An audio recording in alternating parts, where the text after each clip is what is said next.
Papa's been dead about 40 years, but tonight he's gonna come sit down for a cup of tea.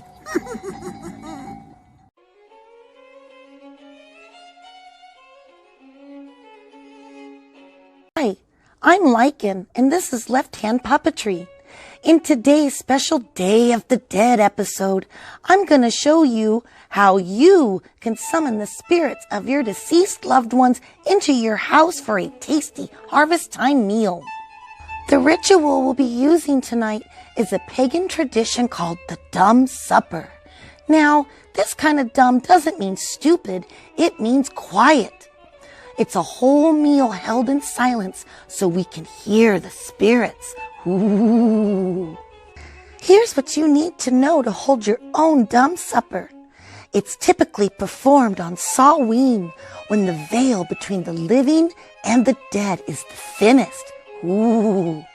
Everything on the table is black, even the cups and plates. Leave an empty place setting for the spirits and place a photograph of your dead loved one on the table. The only lighting should be oil lamps or candlelight.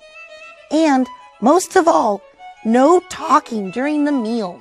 Part of the magic is the dishes you prepare.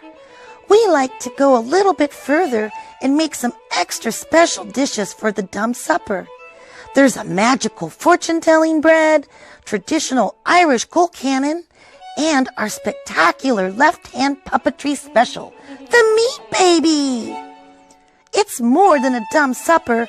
This is going to be a dumb feast. Our guests and ghosts are on their way. Let's get to the kitchen. Our Barmbrack is a magically delicious tea bread that can also tell your future.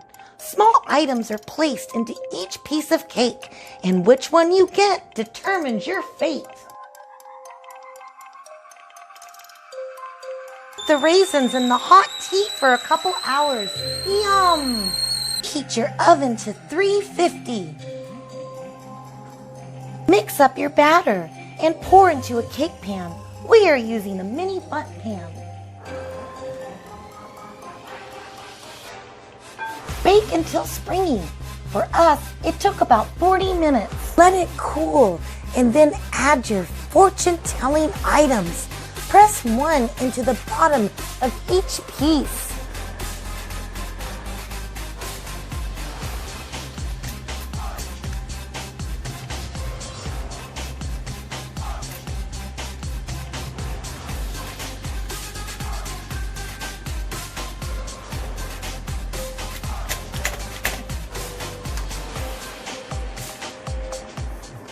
Next, we'll be making colcannon.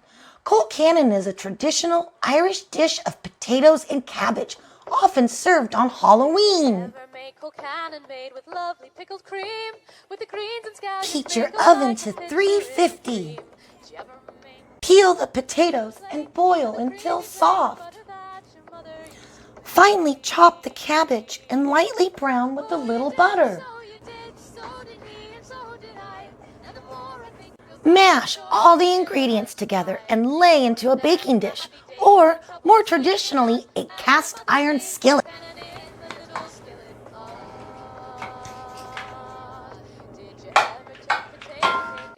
Bake for 30 to 40 minutes at 350 degrees. Each serving should get a little dollop of butter. Our epic MEATBABY is made from beef, but it doesn't sacrifice on flavor. You'll be sure to have everyone at the table asking for more lot. The killers are eating the flesh of the people they murdered. First, we want to mix all the ingredients in a big bowl. Mush it up really good. Heat your oven to 350. Lay the mix into a baking dish and start shaping your baby. A little bit of onion is great for adding eyes, teeth, and nails. Bake at 350 for about 60 minutes. Use a meat thermometer on the thickest parts of your MEATBABY to make sure it's done. Yum yum! This little guy looks just about cute enough to eat.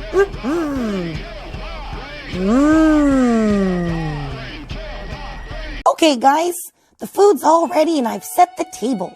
I'm putting out a picture of my grandfather.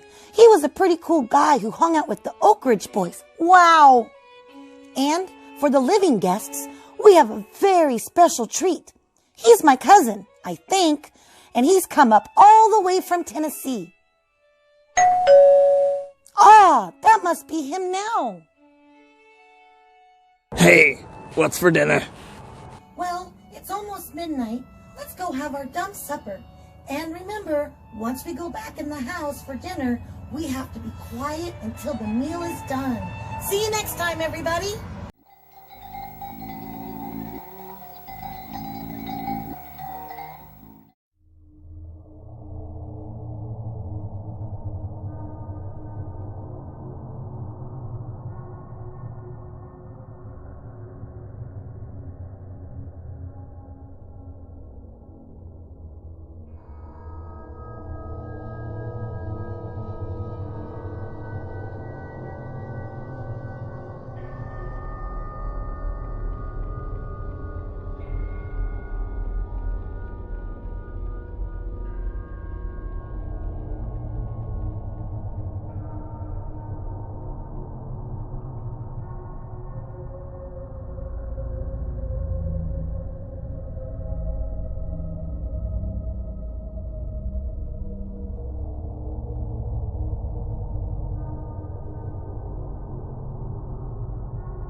Wow, you made it all the way through to the end.